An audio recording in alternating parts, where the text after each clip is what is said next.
दोस्तों बात यह है कि हम गहरे समुद्र में कई दिनों तक रहकर इन टूना मछलियों को पकड़ने के लिए अब तैयार हो रहे हैं, और वो भी इस बार 10 दिन से ज्यादा। 10 लोग समुद्र में रहकर मछलियां पकड़ने वाले हैं। हम सभी अपने पेट के लिए ही तो रोजाना मेहनत करते हैं। अब उसके लिए जरूरी खाने का सामान ही हम अपनी नाव में लाद रहे हैं। अगर हम अच्छे से खाएंगे तभी तो समुद्र में हिम्मत से काम कर पाएंगे। इसलिए खाने का सामान बहुत जरूरी है। हमें जितनी भी खाद्य सामग्री चाहिए थी वो सब जहाज पर लाद दी गई है। अब बस नहाने और पीने के लिए जरूरी पानी लादना बाकी है। अब हमें जितना पानी चाहिए था वो भी लाद दिया गया है। मछलियां पकड़ने से ज्यादा पकड़ी हुई मछलियों को सुरक्षित रखना बहुत जरूरी है। अब हम उसके लिए जरूरी बर्फ अपनी नाव में लादने वाले हैं। इस बार हम समुद्र में मछली पकड़ने के लिए लगभग 600 के करीब बर्फ लेकर जाने वाले हैं। हम समुद्र में इस बर्फ को जितनी जल्दी खत्म कर लेंगे उतनी ही जल्दी हम वापस किनारे पर लौट आने में सफल हो पाएंगे, क्योंकि हम जो मछलियां पकड़ते हैं उन्हें सुरक्षित रखने में इस बर्फ की बहुत महत्वपूर्ण भूमिका होती है। फिर अपनी नाव के लिए जरूरी मात्रा में डीजल भरवा कर सबको अलविदा कहकर सीधे समुद्र में मछली पकड़ने के लिए निकलना होता है। हमेशा आत्मविश्वास से भरे रहे दोस्तों, अच्छा ही होगा। फिर यूं ही फोन उठाकर अपने सभी रिश्तेदारों, दोस्तों और शुभ चिंतकों को अलविदा कहकर और भारी मन से इस समुद्र में जाकर वापस आने में लगभग 1 महीना लग जाएगा। ये कहकर कि टावर नहीं मिलेगा, यूं ही फोन काट कर निकलना होता है। जब ये सोचते हैं कि अपनी पत्नी और बच्चों से बात नहीं कर पाएंगे, उन्हें देख नहीं पाएंगे तो बहुत मुश्किल होती है। लेकिन जब किनारे पर आते हैं तो जो खुशी मिलती है ना, उसकी कोई हद नहीं होती।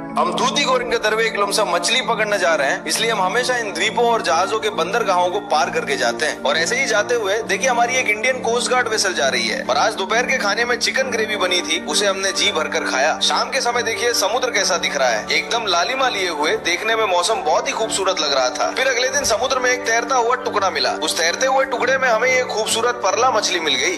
गहरे समुद्र में हम जो मछलियां पकड़ते हैं उनमें सबसे खूबसूरत मछली ये परला मछली ही है। और फिर जब हम समुद्र में जाल डालने की जगह ढूंढते हुए जा रहे थे तभी बारिश भी होने लगी।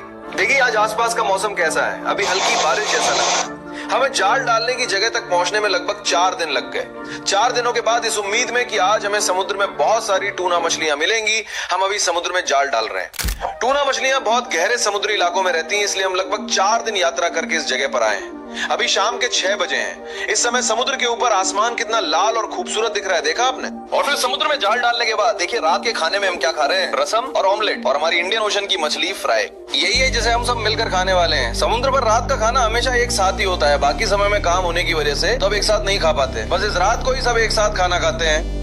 आज रात का खाना खाने के बाद रात 9 बजे सबने एक छोटी सी झपकी ली और रात 1 बजे उठकर जाल बिछाना शुरू कर दिया। आज हमारे जाल में पहली बार में ही ये 2 सूर मछली एक के बाद एक आ गई। आज हमारे जाल में बहुत सारी मछलियां मिलेंगी ऐसी उम्मीद सभी को थी, लेकिन हमें निराशा ही हाथ लगी। मछलियां हमें बहुत ही कम मिली हैं। एक जिंदा स्टिंगरे मछली और 20 से भी कम टूना मछलियां ही हमें मिली हैं। ये बहुत ही कम मछलियां हैं। आज हमें मछलियां नहीं मिली ये सोचकर वे निराश नहीं होंगे, अगले दिन देख लेंगे। अगले दिन हमें बहुत सारी मछलियां मिलेंगी ऐसी उम्मीद हमेशा रहती है। अब तक पकड़ी गई मछलियों पर बर्फ डालकर काम निपटाकर सुबह दलिया पीना होगा। अगले